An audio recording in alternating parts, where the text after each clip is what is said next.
Today, we're diving into an incredible story of how a community's faith was forged, not in easy times, but in the middle of a serious trial.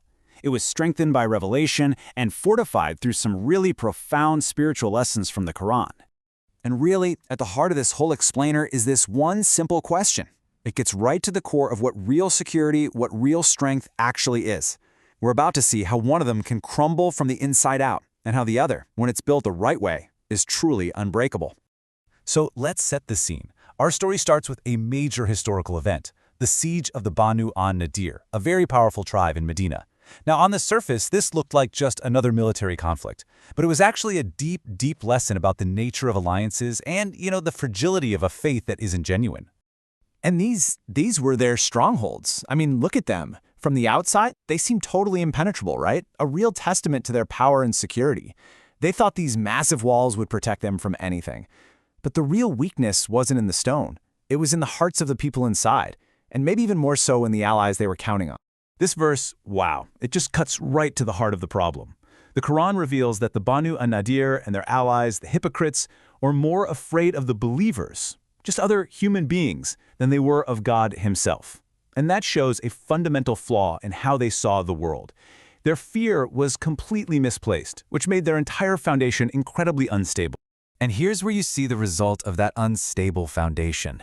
The hypocrites made this grand promise to their allies, a vow of we're with you no matter what. But it was all talk. It was an empty promise, because the moment the siege got serious, their support just vanished. You see, their alliance wasn't built on any real conviction or faith. It was built on shifting interests, and it just crumbled at the first sign of real pressure. So if that fortress of falsehood was so weak, what was the source of the believer's strength? Well, the answer wasn't in stone walls or bigger numbers. It was in the divine word they were receiving. A message with a weight and a gravity that was, frankly, unlike anything else in existence. The Quran uses this unbelievable metaphor to explain its own power. It asks us to just imagine a mountain, solid, immense, completely unmoving. And if this divine message were to be sent down upon it, even that mountain would tremble and crack open out of sheer awe and reverence for God. So the crucial point is this, right?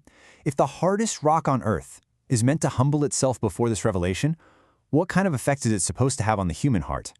This verse was a powerful reminder to the community back then, and to us now, that this message is meant to soften our hearts, not harden them. This deep reverence for the divine word, it naturally leads you to want to know more about its source. The end of Surah Al-Hashr kind of pivots our focus from human conflict to the sheer majesty of the Creator, teaching the believers to see Him everywhere.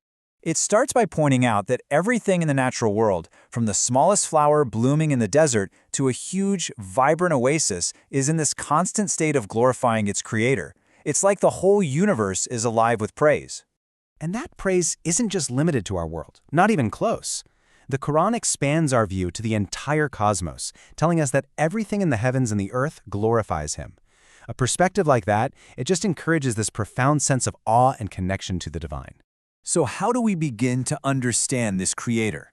Through His beautiful names and attributes. By reflecting on these names, the King, the source of peace, the Guardian, the Creator, the companions learned that knowing God on a deeper level was the real key to strengthening their own faith. This wasn't just abstract knowledge, it was the bedrock for their every action. Okay, so you have this deep, contemplative faith. What does that actually look like in the real world? How does it translate into tangible change? Let's look at a powerful case study in community discipline, the gradual prohibition of alcohol, which was a deeply, deeply ingrained social habit at the time. Now, what's so brilliant is that instead of a sudden, harsh command, the prohibition came in these wise, gradual stages. First, it was an appeal to logic. Look, its harm outweighs its benefit. Second, a practical restriction came in that made regular drinking almost impossible by prioritizing the 5 daily prayers. And then finally, only after the community had been trained and prepared, came the final prohibition. And it was framed as a question, appealing to their own will to improve. And the response? It was immediate. The believers answered with this firm resolve: we have indeed abstained. This image, it just perfectly captures that moment of collective purification, where an entire community chose discipline over habit and obedience over addiction. It's a perfect demonstration of the practical strength of their faith. And this brings us to the ultimate principle, really the culmination of all these lessons. A faith that's built on understanding, on contemplation, and on self-discipline is a faith that has to be freely chosen, not forced.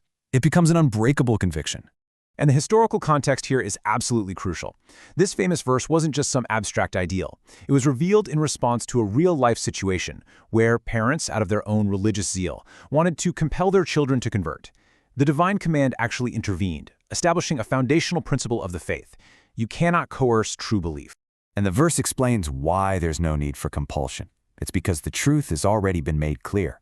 The choice is distinct. You have one path leading to light and clarity, and another leading to error. The decision has to be a conscious one that's made by the individual.